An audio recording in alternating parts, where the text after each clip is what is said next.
Helix Sleep. Life is too short to sleep on a shitty mattress. Go to helixsleep.com/Sarah, take their 2-minute sleep quiz, and they will match you to a customized mattress that will give you the best sleep of your life. They have a 10-year warranty, and you get to try it out for 100 nights risk-free. They'll even pick it up for you if you don't love it, but you will love it. Helix is offering up to $200 off all mattress orders and 2 free pillows for our listeners at helixsleep.com/Sarah. Check it out.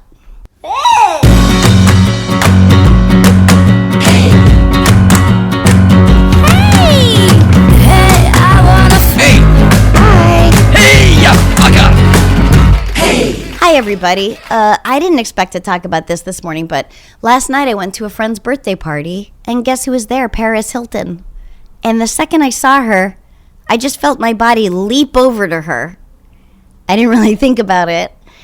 And she was talking to someone, and that's always awkward. It was vulnerable, because I'm just kind of standing there. But then she saw me, and we just hugged right away, and I felt a connection to her. And I think she did too. We felt just kind of connected by all this mishigosh that happened this year. And we really talked about it. We got real, and it was so lovely. She said, thank you so much for what you said. And I felt like you really meant it, and it meant a lot to me. And I said, I'm so grateful for the opportunity it was fun. And then I stopped and I was like, fun is not the word, but it was it was fun it was interesting to look back on all those years ago and see it in a new light from a new perspective as a new person, an older, more mature, wiser, maybe more open person. And I said, thank you so much for bringing it up in the first place and giving me the opportunity to make it right to the best I could. And isn't that cool? And we were just like, look at us, just human beings connecting and being vulnerable and letting it all hang out. And it was kind of special. And then, the conversation took a kind of natural end. And then I was like, I'm going to walk over here. I'm a little high. I'm not really sure how to wrap this up right. And that was that. But it was lovely. And there you go. But you know what I wanted to talk about today is I had this idea, and it's not some genius idea by any means. It's an experiment I want y'all to try. I've been trying it. Rory's been trying it, and it's so dumb. Before I even tell it to you, I am aware of it that it's dumb. It's base. But it's just very simple. But hey, important stuff is sometimes is very simple. But sometimes it's just dumb. But the experiment is it's just this. Just substitute any word that is traditionally masculine. I don't know, mankind, fireman, businessman, congressman, right-hand man, may the best man win. I don't know, best man for the job, manpower. Bunch of guys, we just for the roast we get a bunch of guys in the room. Just any of those things that are masculine. Whenever those words come up in your life, change them, not to be neutral, not to be genderless. Change them to the feminine, not genderless. I don't want to make it a word that includes everybody. I want to. This is an experiment in exclusion. You may say, well, how can non-binary people participate in this experiment? Non-binary people can if they want, but my point is they don't need to. They understand exclusion and inclusion better than binary gendered people possibly can, no? So what? Fireman becomes firewoman. Fire girl, for all I care. Anything you want, just feminine. Womankind. Bunch of women in a room writing jokes for the roast. I don't know why that's in my mind. I know why, actually. Handy woman, businesswoman, congresswoman, blah, blah, blah. What's the point? What am I trying to prove? I don't know. I'm not trying to prove shit. I don't know what the result is. I don't know what your result will be. But what I'm wondering is if you maybe get a sense of how it might feel to not be a man specifically, to only know language through a masculine lens. We've only known language my whole life through a masculine lens. To only see ourselves as an addendum to words that do not include us. And we know that when we say mankind, it means women too. We were always taught that. We know that when we say congressman, it means the women in Congress as well. But to never hear yourself reflected back in the words of your language, what might that be like? Might you want to know? So for the fellas in the audience right now, just for shits and giggles, you might want to try it, because for women, for girls, for non-binary folk, this is how we grew up, with masculine words. It's all any of us knew. We didn't know it as wrong. We just, I can't speak for everyone. I didn't. This is what is life. This is not a feminist experiment. It is a language experiment. Does language matter? I think it does. But we'll see.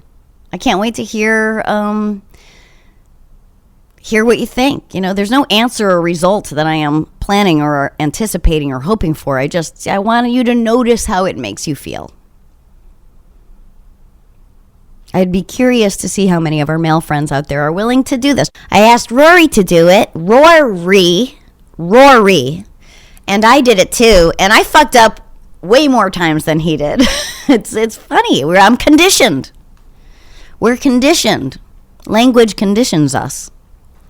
But Rory was having a lot of fun with it. He's like, Woman Pierce was great in Mayor of Easttown. All right. Rory has two very impressive skills, I've noticed. He can spot a celebrity fully masked from far away. And it was really impressive. On our way to New York, he spotted John Legend. Okay, I feel like a lot of people would be like, even with a mask, you'd go, there's John Legend. You see his little eyes, and you kind of recognize him. He spotted Keith David. That's a pretty deep cut right away. And then on the way back, from far away, way down the hallway at the airport, in masks, he spotted those two actors from Ted Lasso. Am I going to get this right? Hannah Waddingham? Very sexy, very cool, very brilliant.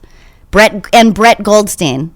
If you're not watching Ted Lasso, watch Ted Lasso. It's like, I've never seen a feel-good comedy with such hard jokes. He did it. They did it. Anyway, and Brett Goldstein's on it, and it's one of those things where he plays this, stoic, macho soccer player, very much like a straight character in it, and then you Google him, and he's like one of the writers on the show. I love that shit. And he's a comedian. Swarthy, Jewish, British comedian. There aren't many of them, but he's one. Sacha Baron Cohen. David Baddiel.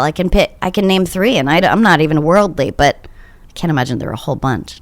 Anyway, I digress. Oh, so that's a talent. And then Rory's other talent, which blows my mind. Commercial comes on. Right away, he knows the celebrity voiceover artist. Celebrity voiceover artist. All right. That's all I have to say. Let's listen to some voicemails. You left me a message. Now I'm playing it for the world. Let's hear some voicemails. Bonjour, Sarah. I very like to know what kind of scarf and who made it that you wear on the show, because it's very elegant on you, and I would like to purchase this one for my fiancée. And I will wait for your response on one of your shows. Thank you very much. Merci beaucoup. Au revoir. It was the red one in black, and very, very elegant. It's wicked awesome. Wicked awesome, she said. Super cool. Huh. I'm not usually suspicious of people, but I'm going to say I know exactly the scarf you're talking about because I've only worn one because it was like, you know, a fashion, it was fashion-y for me to wear. I remember it was like that black blazer. It looked good, but I don't have like other things that look like that. I wish I did because I thought I looked really sharp that day. I know the scarf you're talking about, and I got it as a gift, not as a gift from a friend, but it was like gifted to me.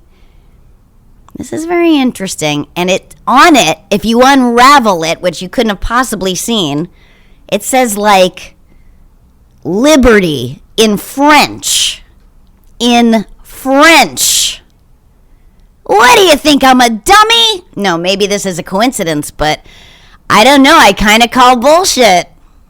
I think this collar, because this guy's French, right? That's a French accent. I mean, I haven't heard an accent like that since like Pepe Le Pew. Maybe that's a big, dumb, ugly American thing to say. I knew a French guy once, actually. Armand Zahner, friend of my mom's. Great story. This French guy and his girlfriend call, ooh, what's that scarf you wore like 8 months ago once? That had a French word on it that you couldn't have possibly seen? Pfft, bullshit. You guys like make that scarf or something. Is that what it is, you think, Raj? I don't know. I think this collar is somehow connected to the scarf, trying to get a little free scarf publicity. Huh. Well done. Touché. Here's some ads. MeUndies. You know how people say, imagine everyone in their underwear to make you feel more comfortable.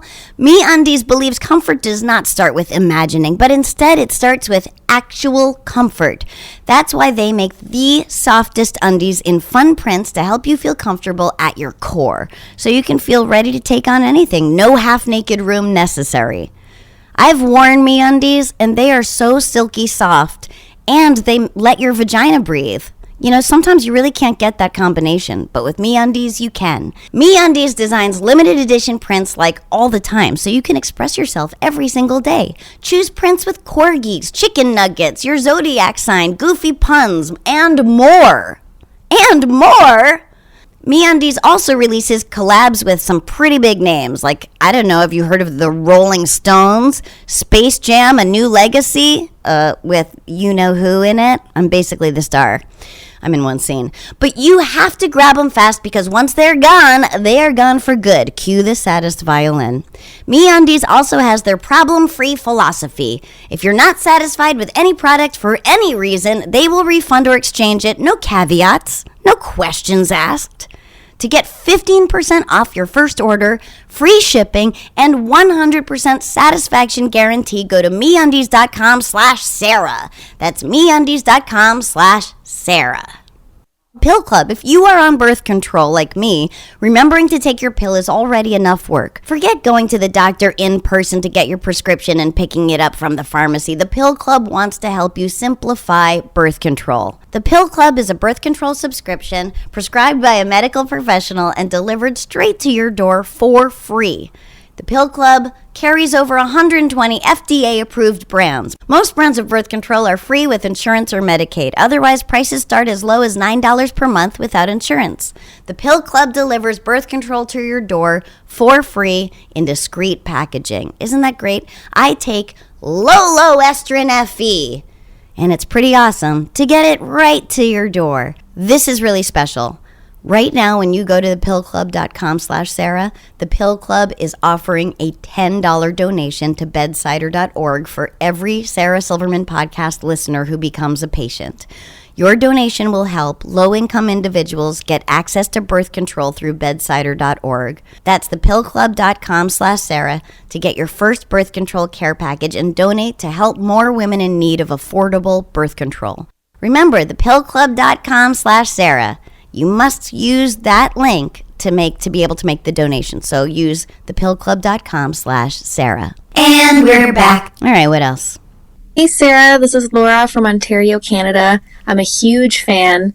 I just wanted to call about a caller you had a few weeks ago named Karen.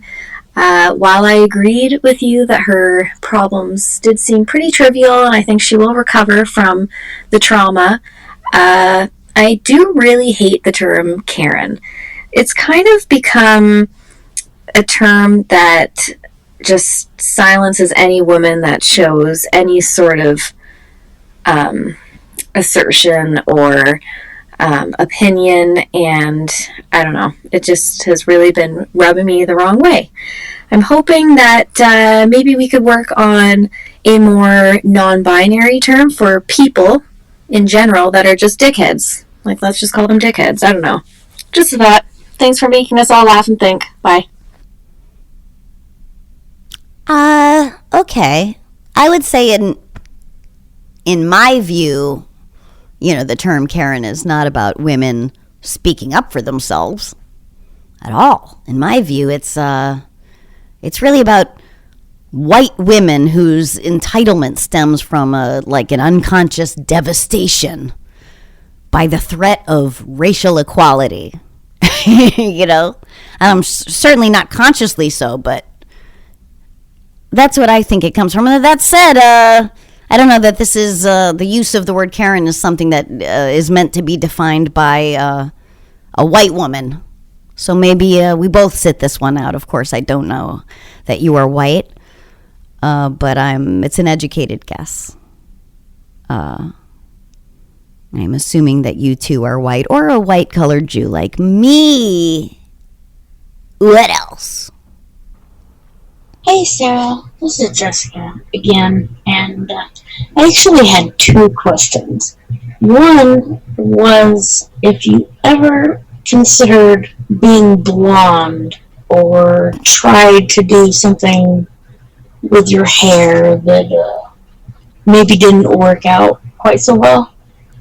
Because your hair is very lustrous and dark and thick, and it looks like you've never touched it with any kind of chemicals or perms or colorants or anything like that.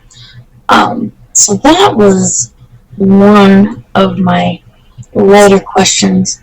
The other is, what experience do you have or opinion with general narcissists?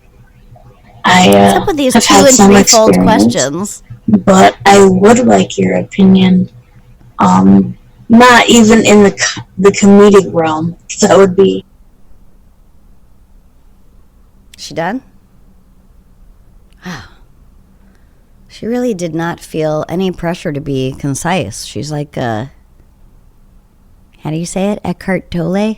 Just like pauses, thinking. I would not look good blonde. I have very sallow, yellowy, greeny skin, and I would have to definitely bleach my eyebrows as well, obviously. But I did once try to make my hair brown, just a subtle difference of brown, and it turned into hay, actual hay, for a long time. So I try not to fuck with it. One time I wore this fiery red wig, and then one of those masks, who's the guy with Tonto? I'm an old lady. One of those. I wore a red wig with one of those, and I went to Comic-Con. And that was really fun because I just felt free. I roamed wherever everyone was in costumes. It was cool.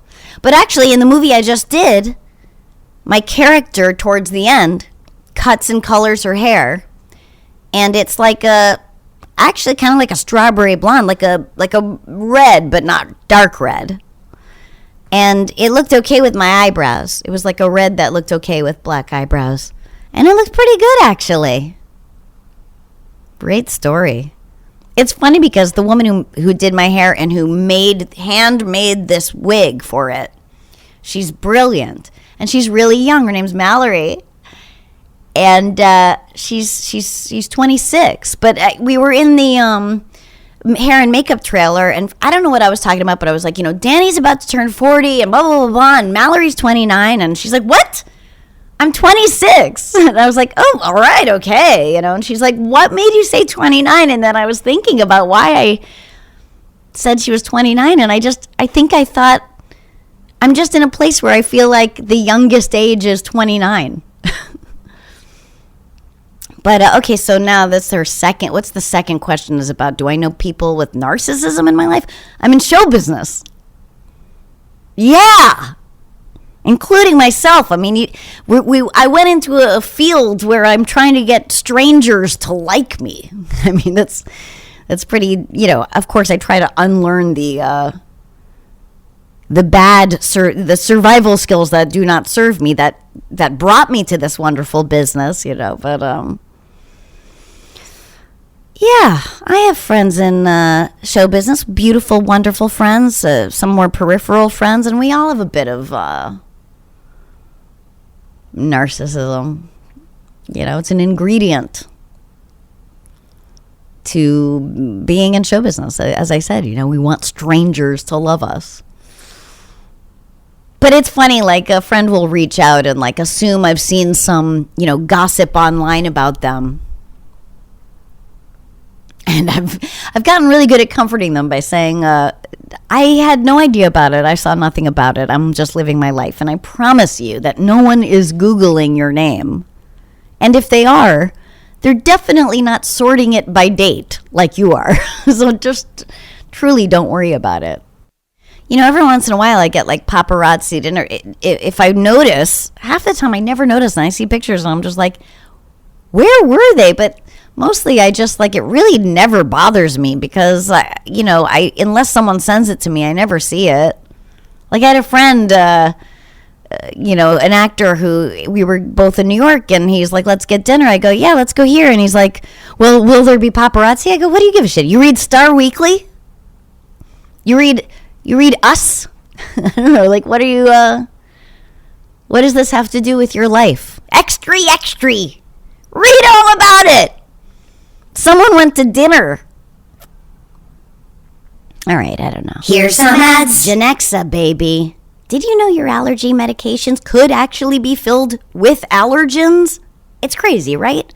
Well, Genexa is finally bringing some common sense to the medicine aisle. Genexa is the first clean medicine company that makes medicine with the same active ingredients you need, but without the artificial ones found in other OTC brands. There is no artificial dyes, preservatives, or fillers. That's pretty great. I just got my first shipment, and I can't wait to start using the same basic medicines I use, but with really clean ingredients. Whether you need to manage pain, allergies, or just the common cold, Genexa treats the same symptoms as the leading brands. They have everyday essential medicines for adults, kids, and infants that cover a variety of issues so your whole family is covered. Genexa has a huge network of healthcare professionals across the U.S. helping patients and their families join the clean medicine revolution. So start cleaning out your medicine cabinet today. Go to Genexa.com/Sarah for 20% off your first purchase. That's Genexa.com/Sarah. Ooh, blenders. Fresh from San Diego, California comes your new favorite sunglasses brand. I am talking about Blenders Eyewear, and you are going to be just as hooked when you see how awesome these shades are. I ordered the Rose Theater glasses and their prescription and their progressive prescription. And they took care of all of it. Let me tell you a little bit about Blenders. It was started by Chase Fisher, who sold his beachy shades out of a backpack while doubling as a surf instructor on Pacific Beach. Unlike expensive big brand shades that you've probably lost or smashed in the past, Blenders are actually affordable, so you're not going to cry as much when the inevitable happens. Blenders' team of in-house designers are constantly coming out with new styles, from orange polarized wraparounds, tortoiseshell frames with purple lenses, to classic gold arms on black lenses. To score 15% off your Blenders purchase, visit blenderseyewear.com and enter promo code SilvermanVIP. That's blenderseyewear.com, code SilvermanVIP for 15% off. Blenders. Rocked with pride worldwide. And we're back. What else? Hi, Sarah. Hi. My name is Brianna. I'm sorry. I'm calling to hear from that. Maine. Just kidding. Love your podcast. I think that your opinions and your views on challenges around the world are very entertaining and get me through the most mundane shit of my day. So thank you for that. I'd like to set up a desert island scenario for you. So you're marooned on a desert island. Marooned. Luckily, you have a copious amount of marijuana with you. But you're only allowed Do I have fire? to have one snack food. Now, you can also have a copious amount of this snack food. Copious. And obviously it can't be a meal, but rather just a snack to keep those munchies at bay. What would you pick? And why would you make this selection? Thanks. Oh, Brianna from Maine. Go New England. You know what? The first thing that went in my head for my snack is something that will expose me for the failure that I am. Because it's cheese and crackers. Just plain old cheese and crackers. Or then I think like mac and cheese. I don't know, but what does that expose? I went off the vegan wagon. Oh, I'm not proud of it. And I think maybe I'll go back. Listen, I just did a movie in Suffern, New York. A tiny town where it was very hard to eat vegan. And that's not an excuse, and I know this is not something animals enjoy. I know that cows do not enjoy being enslaved to make cheese. And I feel terrible about it. This is my struggle. This is my Kampf. This is mine and cows' Kampf. And when I say mine, I mean MEIN. I feel real bad about it. All right, well, maybe, how about like a sweet and salty popcorn? You know what I like?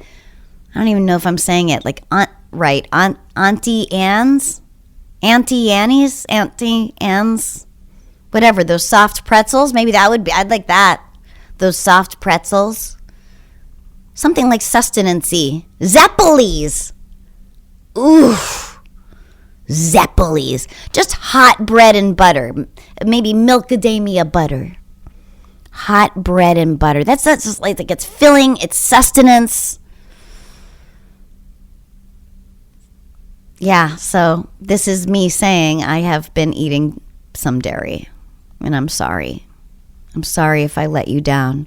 It's funny when I got that caller way back when and ever since then I went vegan, and then I talked about it on the show, and then it's like all the vegan blogs and stuff were like, Sarah Silverman announces, Sarah Silverman pledges to be vegan. It's like, well, I didn't take a pledge. I'm just, trying this thing that aligns more with my heart. But it was funny because Rory was like, and I blame myself. I could have brought a bag of nuts to set. I could have done something. But instead, I just, I broke down. I am an imperfect person. I don't feel good about it. It was funny because I was lamenting it to Rory, and he said, well, you have had, more energy lately. Like, maybe your body needs cheese. And I was like, I don't know that, I can't imagine a doctor telling me your body needs cheese. You're low on cheese. Very oddly, I've got low blood pressure. I'm anemic, and doctors tell me to salt my food, which is rare, I think. But I still don't think you'd ever hear a doctor say you need more cheese in your diet. I did look into that blood type diet once. I'm O positive. I just looked it up because I always forget, and so this time I put it in my contacts under blood type. I'm O positive. So I looked up that blood type diet, and my blood type is like red meat, blood, everything I don't eat, I'm supposed to eat. Everything I eat, they're like no lentils, no avocado.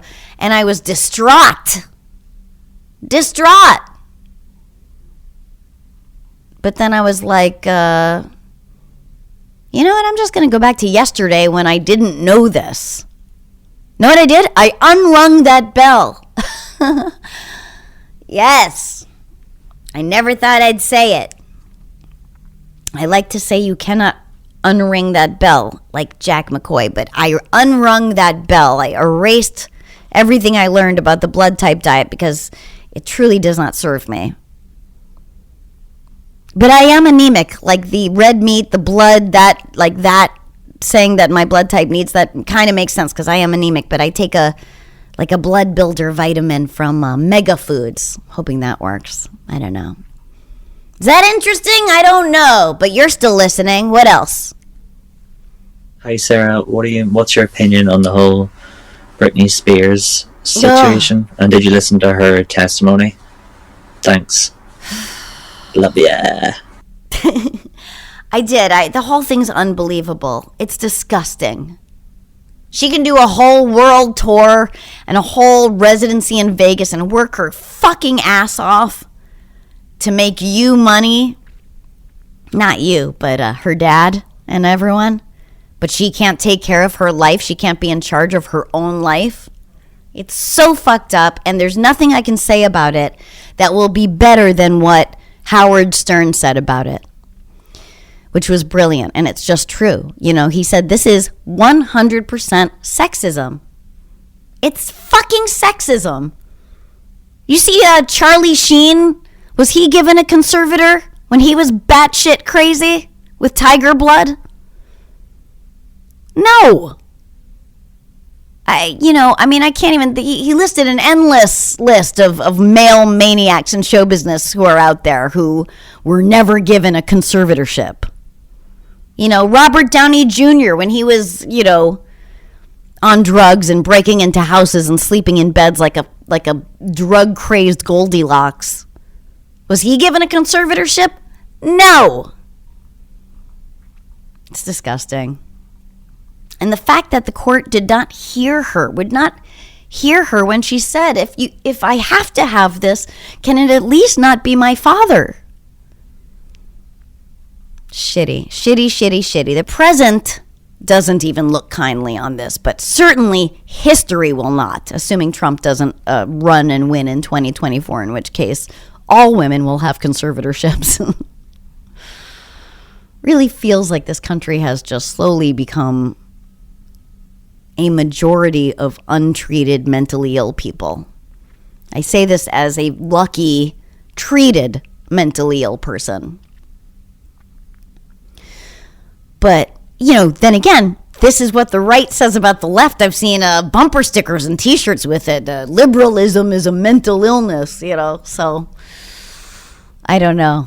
The hope for this country, I think, is just it has to be immediate action with the patience of knowing this is long-term shit. Long-term solutions. The right's solutions always seem to be Band-Aids, But this can't be Band-Aids. This cannot be Band-Aid based. We need long-term vision. Education for all. Healthcare for all. Mental health. A focus on mental health without stigma. And starting at an early age, too. Without that stuff, we're pretty fucked. I take it back. The right does think in the long term when it comes to voters. The Tea Party. Because, when the Tea Party was first around, arrogance fucked up Sarah just laughed. Oh, these crazy people. Well, you know what they did? They bred themselves. And 20 years later, what do they have? A sea of more voters. Pretty wild. I think the Koch brothers were somehow involved in that. And they have a law school that just churns out right-wing, whatever. Who's that guy, Walter something, on Instagram, who trolls? It's really funny, but he was interviewing these very right-wing people, and he said, no indoctrinating people in school. None of this indoctrinating kids in school, because that's what they're saying about like just teaching the truth about race, you know, and the history of racism in this country. It indoctrinates. We're or talking about gender and pronouns or something. Like, we're indoctrinating our kids. But he goes, no more of that indoctrinating our kids in schools. And they're like, yeah, we're going to make them say the Pledge of Allegiance every day. Yeah. I thought that was very funny. Very, very funny. It's interesting seeing all these people on the right now saying to get the vaccine too, you know, because what did they realize? They're actually losing their audience and their voters to actual death. Now they want them to get vaccinated. It's scary because it isn't just unvaccinated people who are getting sick. It is just unvaccinated people who are dying from COVID. But because they're not getting vaccinated, all these mutations are happening, the variants are happening, and people that are vaccinated are now getting sick with the Delta variant, but they're not dying and they're not going to the hospital, thank God, and that's the point. Good grief. All of this because unvaccinated people will not do this very easy call to action for their country. To do this for others. You know, tie a little string around your finger to remind you that others exist. That you have fellow Americans out there. That there are children. You know, because of them, there's no herd immunity. And therefore, the variants. Please don't wait for some variant to come that kills our children. Please. I'm so afraid of this. People are so goddamn motherfucking selfish. Shit has to come right to their front door, right to their door, for them to give a fucking two shits. Excuse my language, too many swears. But did you see that story about the nurse in Alabama? And she was like, you know, all these unvaccinated people are getting hospitalized with COVID, and the nurses and the doctors initially felt very little sympathy for them. But when you are with them and you're caring for them and you see how scared they are and that they're going to die, and that this wasn't, you know, I just said they were selfish. It's not that. She said, you know, it's misinformation. There's so much misinformation out there. They literally do not know what is true. They believe it's a hoax. And you know, because people go like, hey, it's a hoax, do your own research. Well, you can research anything on the internet and find and get it substantiated somewhere.